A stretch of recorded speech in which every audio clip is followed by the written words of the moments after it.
Showcasing local talent, professionals, and everyday people making Salt Lake City what it is today. It's time for another episode of the I Am Salt Lake podcast. Hey, I want to welcome you guys out today to episode 165 of the I Am Salt Lake podcast. My name is Chris Hollifield. I am the host. Welcome to the show. Welcome to the podcast as I introduce you to people here in Salt Lake City that are doing some really, really cool things. And I want to thank you, however you found the podcast. Thank you so much for downloading, listening to it, streaming it. The website, iamsaltlake.com. Make sure you check it out. There's a contact button up top. That's where you can reach out and get in touch with me. Drop me an email. I'd love to hear from you. I'd love to hear your thoughts on the show. And if you'd possibly be interested in coming on, I'd love to sit down and talk to you and have you share your story with the rest of the listeners of the podcast. Really quickly, I want to mention Crucial Fest. If you guys remember last year, we did a lot of talk about Crucial Fest. Crucial Fest 5 is happening. It's going to be going on here in Salt Lake City, June 18th through the 20th. Go check out the website, crucialfest.com. There's a link on there where you can buy tickets. You can buy other Crucial Fest merch. There's also a complete band lineup, a schedule.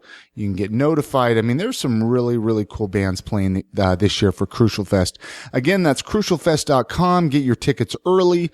Support them. I mean, this is a great thing to happen here in Salt Lake City.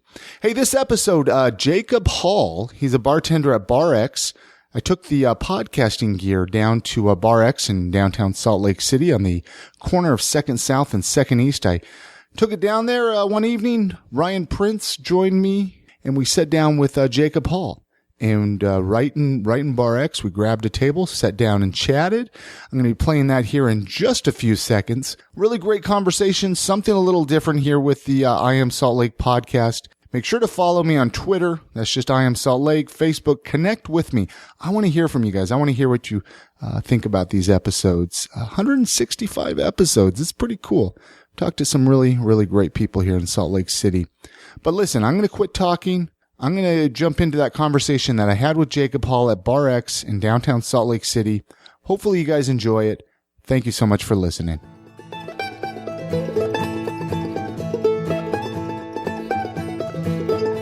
So we're recording on location at Bar X in downtown Salt Lake City. What's the address here? It's, oh my God, 200 South and 233 East. Is that what it is? Mm-hmm. I thought it was like... It's the corner of 2nd and 2nd. Yeah, pretty much, yeah. Bar X, right next to the beer bar, right downtown. I have Jacob Hall on the podcast. Hello. As well as Ryan Prince. What's up, guys? The beautiful Ryan Prince, co-host. I how many episodes? How many episodes now? This is my third one. Third episode. Time in. I'm wearing cologne and everything. The beauty is here. And this is actually Jacob's second episode. Yeah. If you go way back into the archives of the I Am Salt Lake podcast, episode 4 with Daisy and the Moonshines. Wow. Yeah. I didn't know if you wanted to talk about that. No, at all. I mean it's a thing. It's a thing that we did a while ago.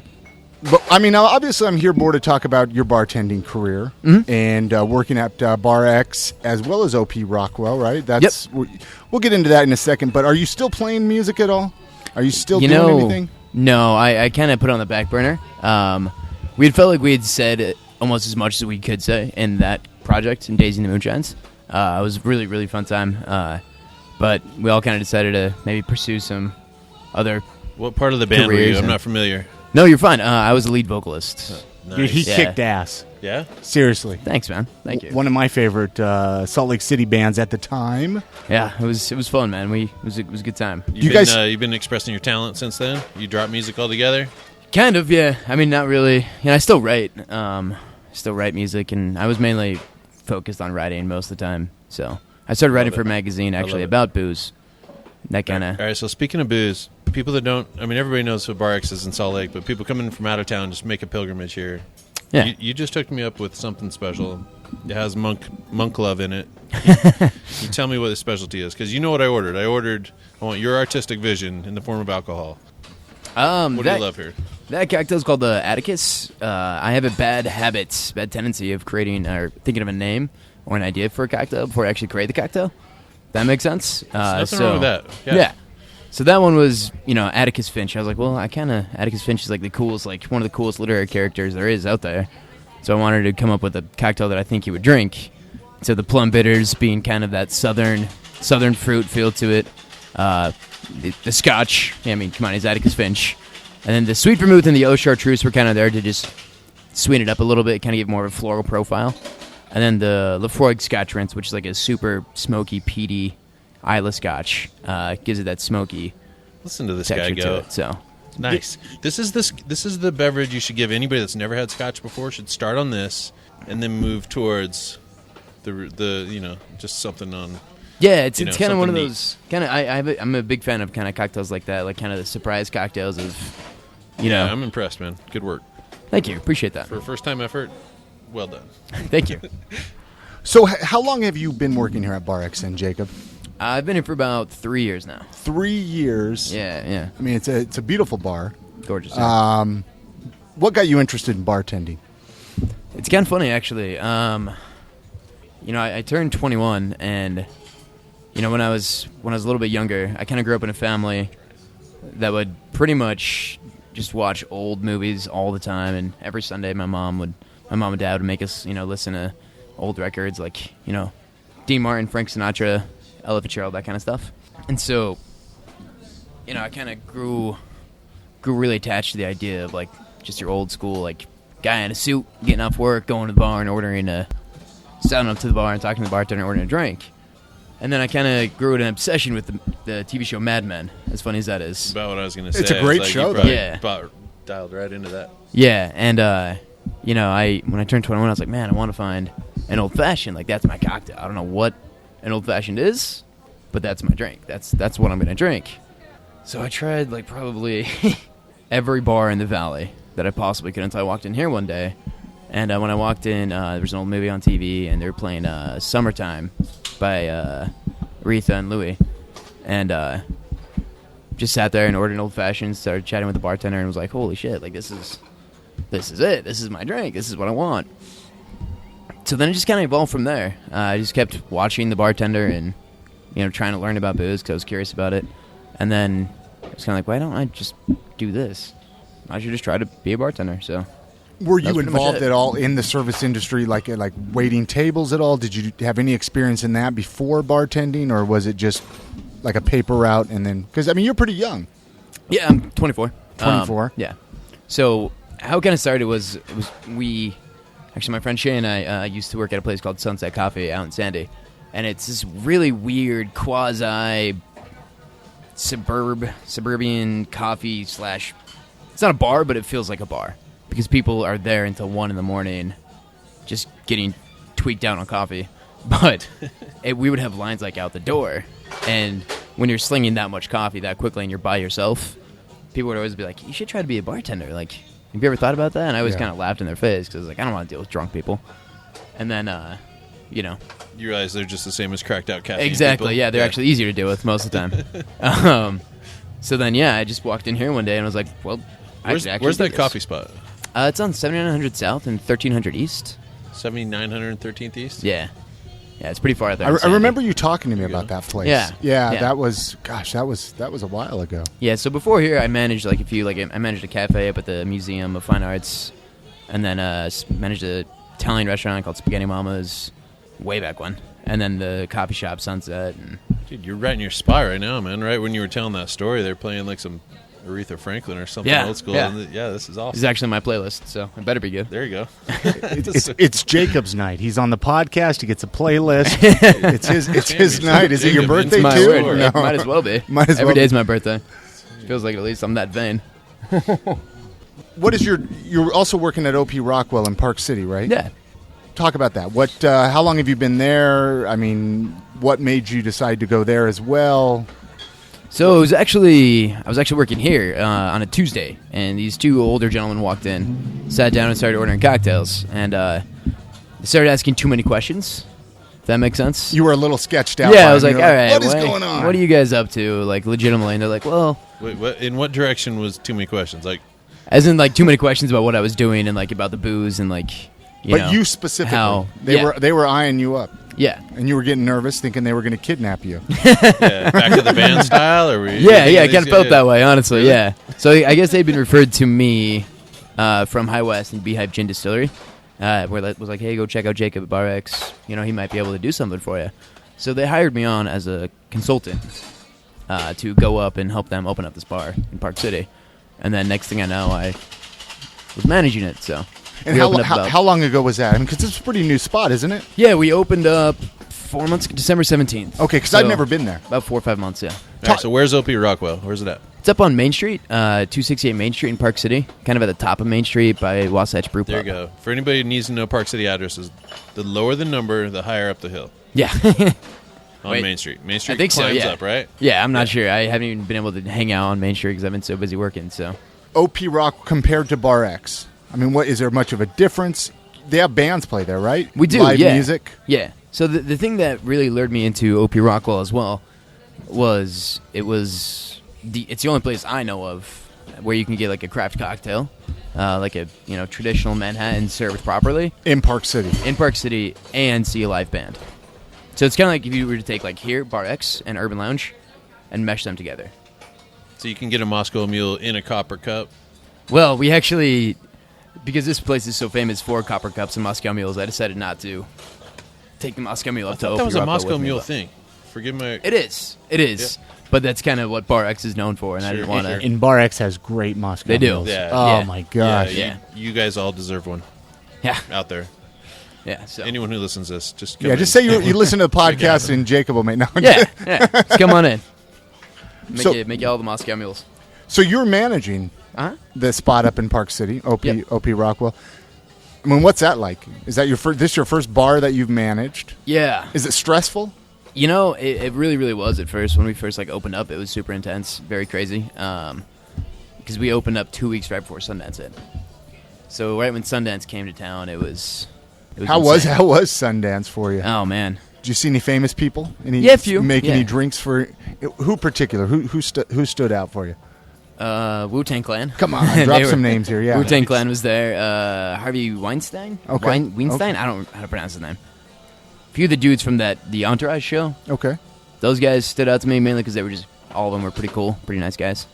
Other than that, I mean, it's kind of funny because you see a bunch of people and you're like, I know you're in something, But you can't pinpoint it. but I don't know your name or who you are or what you're actually in. And I'm worried So- about inventory and everyone's changed. And Yeah. got a Yeah, lot you going know, on, like, so don't worry about it, man. During Don't be Sundance, offended. you really, Sorry if I don't remember your name, but yeah. I'm busy. You just kind of forget about them actually having celebrity status and...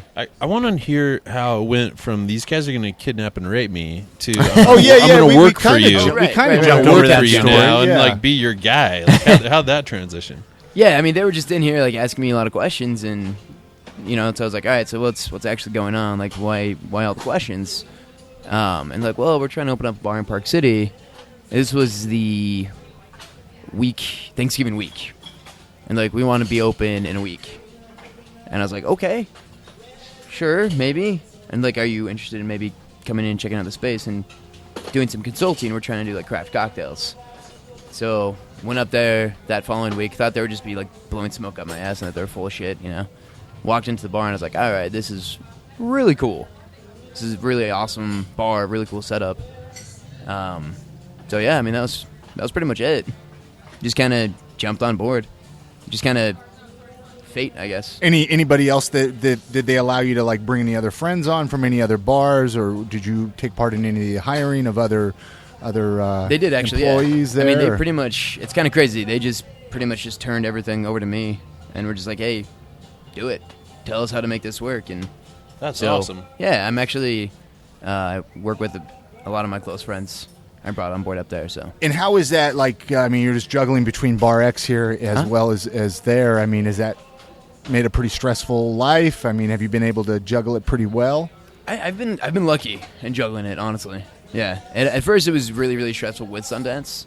But, I mean, these guys all understood. All the owners of Bar X and the management of Bar X understood that, this was something I wanted to do. So now with it being kind of the slow season up there, I'm kind of back down here a little bit more and kind of going back and forth between both bars. So. And you live right here. You live in Salt Lake, right? Yeah, or more right or by the less. library. Yeah. Yeah. Excellent. What's the biggest difference you've seen bartending in Park City versus Salt Lake? Because it can be a different world up there. Yeah, it's a very different world. For how close by it is, really. Yeah, it's really interesting. That's the most interesting thing I've seen up there is it's just it's difficult to get the locals in the loop, if that makes sense. As far as what loop are you trying to get them in? More so like kind of there's not really a whole lot of craft cocktail bars up there, so I think people kind of are kind of confused by it at first. They didn't really know what to do. They're really turned on to it now, obviously. But at first, that was probably the biggest struggle, was getting them actually in the door. Whereas, like, if we had opened up OP Rockwell down here in Salt Lake, people would have just flocked to it automatically. Whereas Park City, they're a little more weary at times. Other than that, I mean, that's really the only difference I've seen. Both places are great to work at, so. Where do you find more people questioning the liquor laws here in Utah? Salt Lake or Park City? Or kind of even number of both? Kind of even number. I think we see it a little bit more up in Park City. Really? Just because it's such a tourist. Well, that's kind of what I was curious of. Is Yeah. It's like, okay, more tourists probably go to Park City. They're there only part time of the year, versus people that live here in Salt Lake. You know, are they going to question? Well, why can't I? I don't know. Yeah, we don't get The screwball liquor laws that we get here in Utah. What's funny about it is most people, when they actually go into OP Rockwell up in Park City, they get even more excited about it, because then I explain to them that we can actually serve them like a proper cocktail with not just an ounce and a half of booze. Whereas, a lot of people don't realize that. Like if you go to the, certain dive bars, it is only an ounce and a half of booze. Why is that? Why do they only serve an ounce and a half at a dive bar versus like a place like OP Rockwell? So the difference between like a craft cocktail bar and like a dive bar is like a dive bar typically will only serve you like an ounce and a half of for like a gin and tonic, right? Right. Because you can only do an ounce and a half of a base spirit. You can then, but the difference lies is, like, let's say you're making a cocktail here.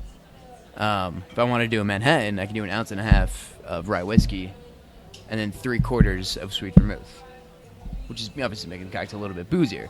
So that would be kind of the biggest difference, is that you can do an ounce and a half of a base spirit and then another half ounce of another base spirit, as long as it's different from the original base spirit. You heard it here first, guys. Anyone out of state listening to this podcast, you can get what you're looking for in Salt Lake City. You can. It's just, as long as you don't break the law, and pour more than an ounce and a half or more than 2 ounces of two different base spirits, then you should be just fine.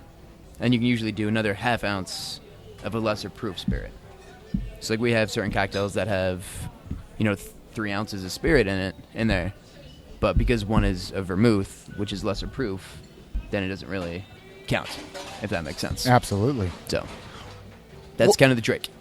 What's been the most frustrating thing for you being a bartender in Utah? Like, because obviously you haven't bartended outside of dish Utah. Tell some stories. I mean, honestly, does it get tough? I mean, or is it This is your chance it's kind to of what vent. it's kind of what you know, so it's not tough to you. I think it's not tough. Like, really. I'm talking about like the laws and Yeah. all of that. I mean, I would imagine it'd be tough if a bartender came here from California or New York or something like that and tried to bartend in Salt Lake. They would just probably get frustrated. But this is all you know. Yeah, I mean, personally, none of it really bothers me that much. Like, I hate the Berg system. Yeah. I hate that. I think it's silly. Obviously, who doesn't hate it?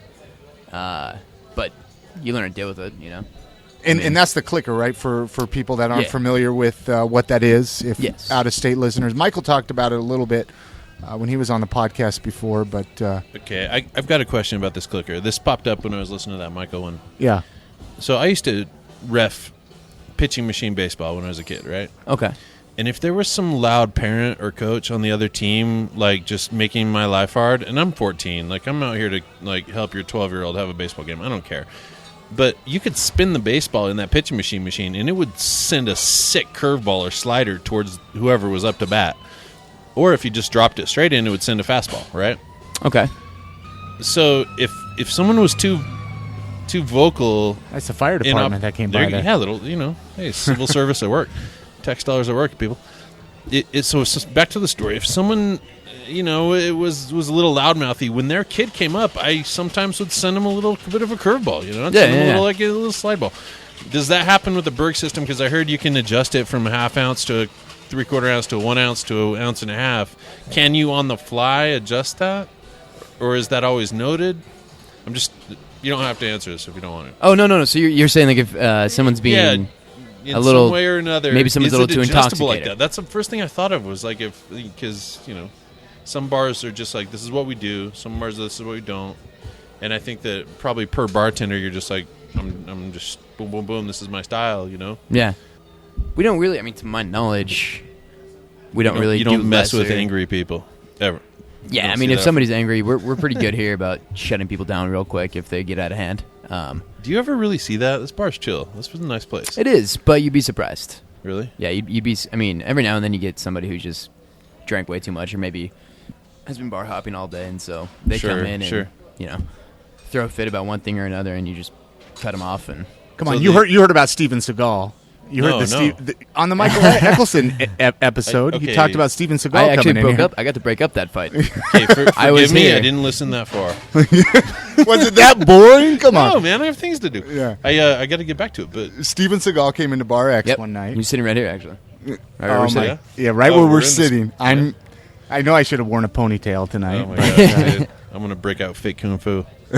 So people got a little rowdy, and they started calling Steven Seagal some names from what was said, if I remember correctly, right? Yeah, I'm not exactly sure on the whole story of it. Like, who's gonna start calling Steven Dude, Seagal? Steven Seagal's very capable of killing you. Like he knows what he's doing. He coaches MMA, from what I understand. Like, Yeah, he's a what legit happened? guy. Okay, forgive my ignorance. What happened?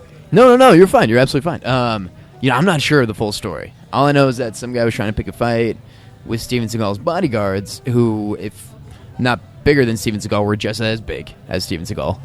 And there was like three bodyguards, and there was this one scrawny, stupid-ass guy trying to pick a fight with these bodyguards. And so, and then another fight broke out because this guy was trying to pick a fight, which I somehow got involved because I was drinking, so of course, when I'm here... Oh, so you were just a customer then? Yeah, I was just hanging out. You weren't yeah. even bartending. No, I wasn't even bartending, no. Which happens all the time. Like, any of us who work here, whenever we're just here hanging out, we always happen to... Sure, yeah. It's your you know? turf, sure. Yeah, exactly. And so I was like, I'll stop this fight. Oh, How did it go? I'll for get in you? the middle. It went fine. I mean, I just got in the middle of two dudes trying to fight each other. And it wasn't anything, big by any means. It was just people being silly. But That yeah. sucks that Steven Seagal got. Well, crap in Salt Lake. supposedly, That- what they were that's said is he lame. was looking for a quiet place to have a drink. Yeah. Nothing You wrong with know. that. Well, yeah, but we all know Bar X can get a little rowdy. Sure. You know, was it on the weekend? Right, it was like a Saturday night. No, I think it was a Monday night. Oh, I so it was a pretty Sunday chill or Monday night. night. Yeah, yeah. One of the two. And Steven just wanted a drink. That's all he wanted. See, that's obnoxious. Because what if you just followed your passion your whole life? You just acted in movies and wore a ponytail, and it was just your thing.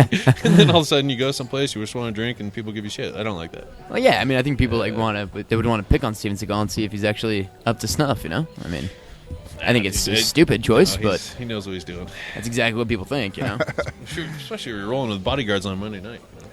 So let me ask a question that I think a lot of Utahns can learn in general, in my opinion. What should you tip a bartender? What should you tip a bartender As much as you can possibly to keep fathom. them happy? So the trick here is this is what I always tell people, at least majority of the time.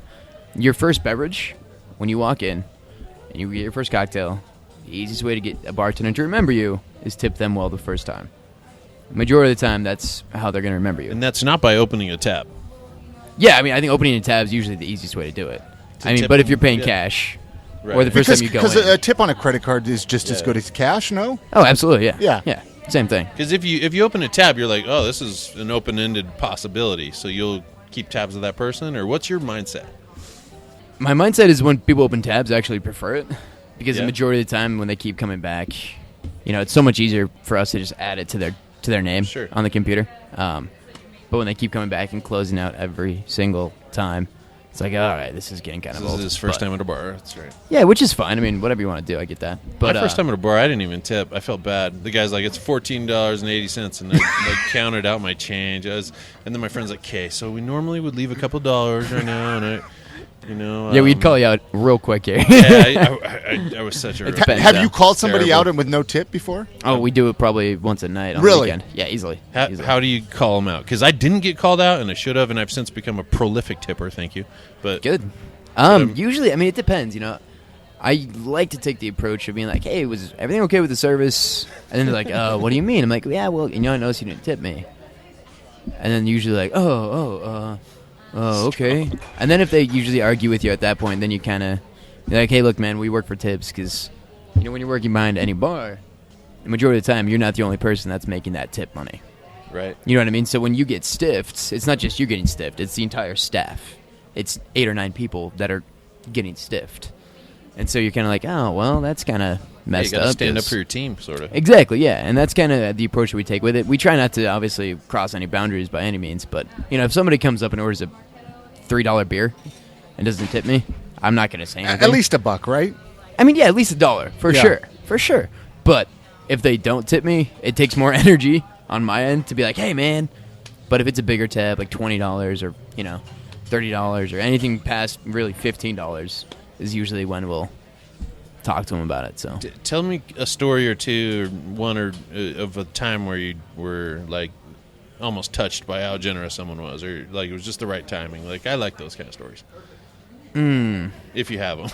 Yeah. It's actually just happened to me today.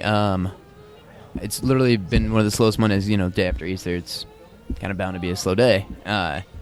One of our owner's wife was in here. She had like 2 glasses of wine. Was just with a friend of hers. Came up and gave me a $100 bill, and was like, "Hey, keep it. Thank you so much for everything you do. We're so lucky to have you here, a part of the team." And I was like, "Oh, Ty Burrell's wife? No, but she's also very sweet, and so is he." But yeah, then she walked out, and so yeah, it was a really, really big tip. So That's cool, man. Yeah. Congrats. Very cool. Other than that, I'm trying to think of some other like really touching moments I've had. A lot of it usually stems from like when people get excited about it. You know, like that's probably one of the best tips. Is like obviously This was so good. I mean, like, Yeah. thank you. Yeah. Yeah, or like, you know, when they, you know, talk to somebody else about you or anything like that. Like usually that goes a long way for me. Is that what happened when those guys came down to find you from Park City? Yeah. Like, did you hear the origin story for that? Yeah, they were referred to me by High West Distillery and Beehive. Yeah, you mentioned that. That's right. Yeah. So were you friends with those guys, or they just? Yeah, I worked an event. I kind of had a little side event catering bartending company for a little while there. Yeah. Where I just did a few different events, and a lot of the times I would work with High West or Beehive, and they would help me with booze and, you know, kind of help me with various different things. So, Has anybody ever tipped you with anything besides cash?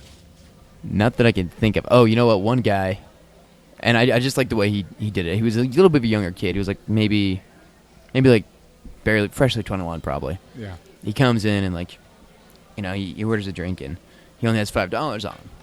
And he's like, "Hey man, look, I'm so sorry. I don't have any like other cash on me, but I do have this card." And it was like a gift card or something, some sort of like debit card. And he's like, "Last I checked, I had 2 cards, and one of them had $100 on it, and the other had 10. I don't know which one this is." And he's like, "But because I don't have cash, here it is. I hope it's a $100 one for you." And I was like, I hope so as well. so That as would be well. cool. 10 will also work. But Thank you. just because of your whole attitude about it, like, I'm really cool with that. So So did it have $100? I think it only had like $5 actually, which is even funnier. Yeah, and I think I just threw it away. But yeah, it was still a cool experience, and the way he went about it just made me laugh. So I can't think of anything else other than that, though. No little, like, you know, nugs or, you know, any... We don't have to talk about that, I guess. No, I've never received drugs as a tip. Yeah. I've been asked for drugs many times. People always think that as a bartender, you just know where every single drug is located. Like at the bar, they'll ask Oh you yeah, that? all the time. Wow. Yeah. It's kind of a safe person to ask, I gotta say. Yeah, I guess you're If right. you're gonna Yeah. ask somebody, you know this. I mean, a lot of bartenders do know where drugs. It's the truth, though. It really is. Like, Sorry. it was really funny. Sorry, We were- bartenders, but we love you. Yeah. I was actually up in Park City with 2 of my other bartenders, and we had to go pick up a liquor order down the street. So we each have like a box of wine, a box of liquor in our hands, and we're carrying up the hill, and we have cigarettes in our mouth and copies in our hands and sunglasses on because it's still bright and early. And somebody walks past us, and they're like, "Hey, do you guys know any like where we can score some weed around here?" And we're all like, "No, I don't know. Why did you think to ask us?" And then we're like, "Oh, right. We're probably the best people to ask because we're carrying boxes of booze with Yeah, you cigarettes in don't our look like mouths." clergy and- right then. You Yeah, know. exactly. So Yeah. you're probably all right. So yeah, I mean, you do get asked for drugs a lot here, and people Yeah, there's a lot of weird shit that goes on when you're a bartender. That's I for could sure. imagine. I mean, a completely different schedule, completely different lifestyle. Yep. What's the biggest bar tab you've ever seen? I'm sure you got just people coming in here ordering crazy. I mean, especially a place like Bar X. I don't know what the drink prices are at OP Rockwell. I mean, but the drink prices here are great if you ask me. But what's the biggest bar tab you've ever seen? I mean, non-private event, because, we have a lot of, like, private events in the back. Sure, yeah. So that's a completely different story. But somebody of just hanging out for one night, I think the biggest one I saw was 650. Around there. 650, yeah. But that was just some random guy. That was probably Ryan. That was a great party. Thank you, by the way. Yeah, anytime, bud. Yeah, anytime, buddy. Yeah. I can tell. Do you have any drinks that you just hate to make? Like somebody requests it. Moscow Mule. Do you really hate to make for real? Well, I can kind of tell you hated it when I brought that up earlier. No kidding, dude. Why? I mean, just because you make so much of it, or what? What is it? It's just I mean, I think that's the reason why. It's funny because it's such a popular cocktail for being in the cocktail region, but it's also one of the reasons why cocktails took such a big decline in the history of bartending and the history of cocktails. Because vodka got introduced to America in 1950 via the Moscow Mule, is what made vodka kind of popular. And then people realized with vodka, whatever they add vodka to tastes like that. It's if you add vodka and OJ, it tastes like OJ. It was inevitable. Yeah, so the cocktails kind of took a decline. Actual old fashions and Manhattans were really forgotten about. And then you got into the whole Tom Cruise era of cocktails with the neon cocktails and the shooters and the sex on the beach and the screaming orgasms or whatever those are called. So and then let's get some of those. Right? A screaming orgasm? They're all sugar. I was talking about in just Yeah, I mean, what are you talking about, Ryan? well, I mean, I wanted to understand the world of cocktails more. Shows you But what if it's all full of sugar, that equates to hangover for me. So I'll stay away from Exactly. that. Yeah. So I think the reason why I'm not a huge fan of the Moscow Mule is because it's kind of a tedious cocktail to create over and over again, and on top of that, it's a difficult cocktail to move past for a lot of people. But I love them. They're great. No, I love them too. I legitimately enjoy drinking Moscow Mules. But every time somebody comes in, I'm always like, hey, what have you tried this? What have you tried this? And by no means am I telling people what to drink. It might be their first time ever looking at a menu like that and seeing some exactly, craft cocktails. You kind of got to respect. They got to start with vanilla ice cream and move from there. But yeah. So I think the Moscow Mule. I'm not a fan of. What's your favorite drink then to make? What do you just get excited? You get a little. Oh my god, he's ordering that drink. There isn't one particular drink I get excited to make. It's usually when somebody comes in and they're like, hey man, I don't know, what do you want to make me? And whenever they say bartender's choice, and then we kind of sit there and talk about it, what they kind of are feeling like drinking, that's when I get excited about cocktails. So did I make a good move coming in here and be like, dude, yeah, I want to see what you got. You nailed it. Yeah. Okay, good. Because I mean, this is your profession. I mean, you've got to have some talent that I don't have. I hope so. I finished this, by the way. So good. What did you think of that drink there, Ryan? Yeah, it was awesome. Was it pretty good? Yeah, because I like Scotch. Scotches are good. And I was a little bit late to Scotch. And when I first had it, I was like, wow, gasoline, kerosene in my mouth. What's going on? Yeah. And, sometimes there's people who kind of would appreciate a variant, that has some style to it. And this is beautiful. Have you ever had to confront somebody? I know, especially on the weekends when I've come in here, it gets a little crazy. Mm-hmm. You ever have any customers that get a little frisky with the rest of the customers, maybe? Yes. Especially the gentlemen, with the women. Have you ever had to confront somebody with that? Yeah. Or does that happen quite often? I mean, it doesn't happen, all that often. I've just been curious, because, I keep my hands to myself, but I know some people can get a little crazy. I was just wondering what the craziest thing you've seen happen. To us, it's not anything we tolerate ever. Yeah, we're all very, very protective of that, and establishing that as a firm ground rule here that, there must be respect towards anybody that comes here. But, if men don't respect women, then they're done. That's it. It doesn't happen all that often, but when we do know about it, I mean, that person gets kicked out right away.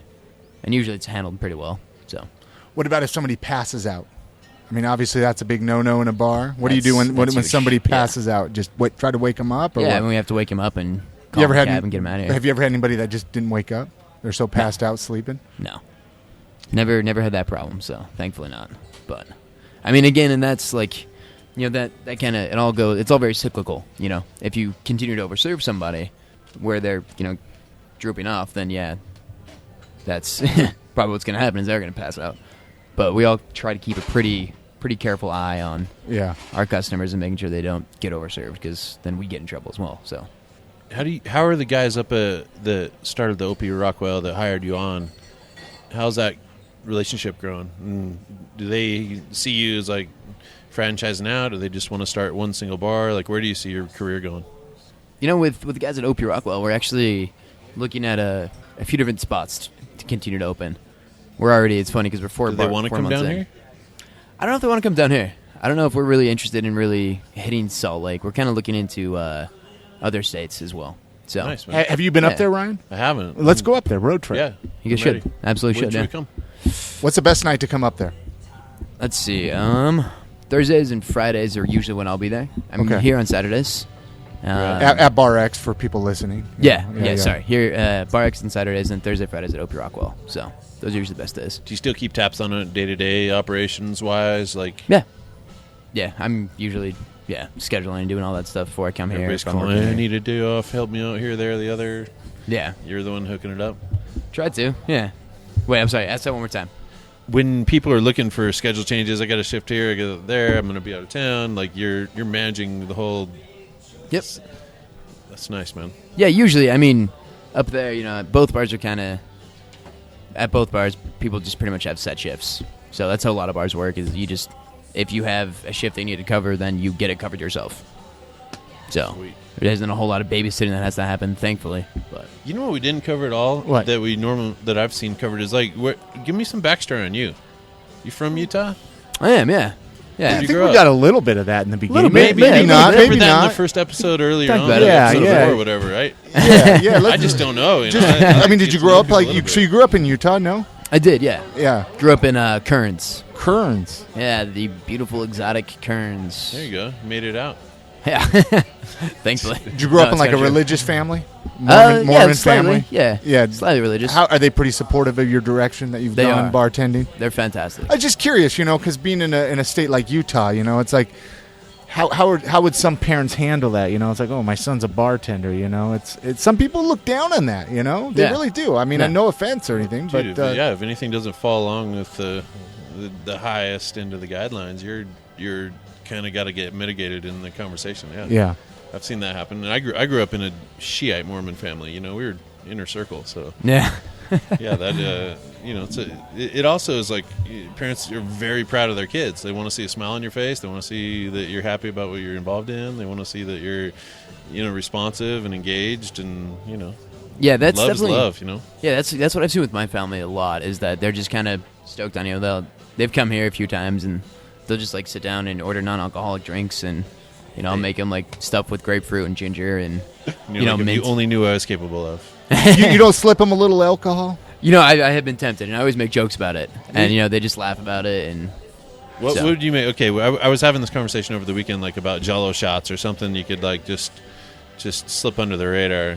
What would be the perfect funny punch, Chris? You missed out on mine the other day, but if you're gonna make what would you call it? Like the undercover punch. You mean like to serve to somebody? No, to like take to the Mormon barbecue and make everyone have an epic time. That's what you mean. Oh, gotcha. Yeah. What would be the perfect undercover punch? It can't somebody wouldn't taste the alcohol. You can't give it away. Yeah, it's got to be fun for everyone. Man, it's kind of like that episode of that '70s show when the parents ate the pot brownies, right? Yeah, exactly. I think my recommendation would do like a nice brandy, because brandy's gonna be a little bit sweeter, and like an eggnog. Eggnog brandy. Yeah. That sounds good. Get the family tipsy at Christmas time. I avoid lactose if possible, but yeah, it sounds awesome. Just covered up in cream and sugar and egg, and you're set. That's great. I've actually been with some people that have gotten their parents drunk that supposedly did not drink. Right. But they kept asking, "Can I have another one? Yeah, Can I?" Have another and it's one? like they know they're getting a little buzzed. Yeah. You know what I mean? Like, is a real thing. Well, I just got a few more questions. I know you got to get back to bartending really quick. Here, so I'm going to be quick here and get this finished up here. But I ask people, what do they like about living in Salt Lake? Mm-hmm. What are besides bartending? What do you like about Salt Lake, or Utah? I mean, because you're between Salt Lake City and Park City. Huh? What do you like about it here? I think my favorite thing about Salt Lake is the energy and the people and the creativity. Honestly, like those things are what really keep me going and keep me loving this place. Is just seeing how it's progressing, and I just feel like there's not a whole lot of other places that have as much passion as a lot of people do here. Majority of people that you talk to, at least I feel, everybody has some sort of bigger goal, it seems like, or something that they're working towards, or, like something that they're very, very excited about, or that they get excited about. And I feel like with the counterculture that we have here, like, because it's so extreme, you do kind of have to have that a little bit, so a little bit of those extremes. What are some of your favorite places to eat? Do you have any favorite restaurants? My favorite place to eat is probably The Rest. I love The Rest. Bodega on 3rd and Main. And then I also really love... Sorry, I'm keeping my eye on this guy here. Was he a homeless guy? I think so, yeah. You think? How does that work out? Do you Just get had a lot? homeless guy enter the bar. Do you get a lot? Potential trouble. Do Red you get alert. Do you get a lot of bartender. that here, or no? Oddly enough, we get a lot on Mondays. It happens a lot on Mondays. Do you need to go over there really quick? It seems like you wanted to jump over there and sprint over there. I think we're okay. Probably got enough to get what he wanted. I think my boy Shay's got this taken care of, I think. Yeah, it should be all right. Anyway, so you were talking about a few favorite places. What about Park City? I'm not as familiar with Park City. What would you got any eating spots up there? Handle is really good up there. Okay. It's a little kind of... I'm trying to think. I don't know. I'm terrible with terminology when it comes to restaurants. Really good. Anyways. Just good food. Just good food, man. Absolutely. Yeah, just go eat there. Handle's really good. There's also a place called Zoom, which is a restaurant that Robert Redford owns. It's a little bit swankier, but that's nice. And then Fletcher's. Up in Park City. Yeah, Fletcher's on Main Street's really good as well. That's a newer place, right? It is, yeah. Like a little bit above Heber on the left. Yeah. They have this lobster mac and cheese. That's just killer. Nice. It's awesome. We're going to Park City. Do you have anything else you want to ask him, Ryan? Before we completely I'm just close excited out to here? see more. I mean, you got to come back on in a little while. I got to get more Jacob experiences. Well, yeah, I know he's got to get back to work here. I don't want to. I think we're all right. Well, I mean, it seems like you got a ton of questions. No. No, we could talk about your tattoos. You got a cool set started up right here. Who's done your tattoos? Actually, that's one thing I want to get yeah. more on the podcast. Is some local tattoo artists. I've only had Vic back on the show. Okay. Who's done your ink here? So this is actually my right arm. A majority of this, except for this one right here. A majority of this on my sleeve is C.J. Fishburne at Cathedral. Excellent artist. Yeah, he's awesome. He's killer. Love his color. I love his line work. Super thick lines, which is what I really like. And then this one right here, this little babe, Chiquita, is Adam Gibson at Cathedral Tattoo as well. Excellent. So those guys are awesome. I stop there every day and hang out with them, so you should definitely interview them as well. I need to get some new. Do you have any tattoos, Ryan? I have one. I have one down on my leg. It says "mom" with a heart 20. or what? No, it says "know thyself" in Latin. There you go. I got it when I was. I have no Latin terminology tattooed on me. Do you? I don't. I just have English words. We gotta see your ink someday. You've never seen my tattoos, Ryan? Post on the website. Let's get some high end photography of Chris. My tattoos are so faded and old and. Well, you know where to go then, dude. Yeah. I need to get some new guys, ink. How can people? I mean, do you care? How can people stalk you online? I mean, do you? No, you're on Instagram. I know that, and Facebook. Yep. I mean, say somebody wants to get in touch with you. How would they do that? Or BarX or my email is jacob@oprockwell.com. That's one way. And then there's also my Instagram is ugly drunk, ugly hideous, and the drunk like me. Both things, very true. And then my Facebook's just my full name, Jacob Sloan Hall. So don't let him lie to you guys. This is a very handsome individual. Not true at all. Well, I appreciate you coming on the podcast. Yeah, absolutely. IamSaltLake.com. You can go there, get the show notes for this episode. I'm going to put the links for OP Rockwell, BarX on there, the links for Jacob. I think OP Rockwell has an Instagram as well. They do, as does BarX. Yeah. So I'll put those links on the website. BarX does. Come down to BarX. I've never been to OP Rockwell, but BarX, love this place. It's awesome. It's great. The outdoor patio in the summertime. Oh, it's the best. Beer bar. Great beers. Actually, one last question. Yeah. Because I'm a beer connoisseur myself. What do you prefer, beer on tap or in the bottle? Or are you a beer drinker? I'm not really much of a beer drinker. Really? I'm really not. I love kinda beer. Weird. It's kind of weird. It's probably about you, Ryan? my love third beer. choice. I do. I'm an equal opportunity alcoholic when it comes to Dude, stuff, beer but just packs. I have to be careful with beer. I'll drink and I'll gain 20 pounds over a weekend. It's crazy. I don't know what happened. No, not literally 20 pounds. No, it can happen. I know what you're saying, but I'm either way. If it's really, really good, I have some favorites, but I really like cocktails too. I usually like dark beers, like stouts, porters, kind of stuff. But do you prefer bottle or tap, or does it matter? Depends on the brewery, honestly. Yeah. Yeah, I mean, if I can get something on tap, I prefer that. yeah. But obviously, bottles over cans, in my opinion, unless you're camping. Cans and the difference with cans and bottles is cans kind of do preserve the beer a little bit more, so there's no skunking that happens.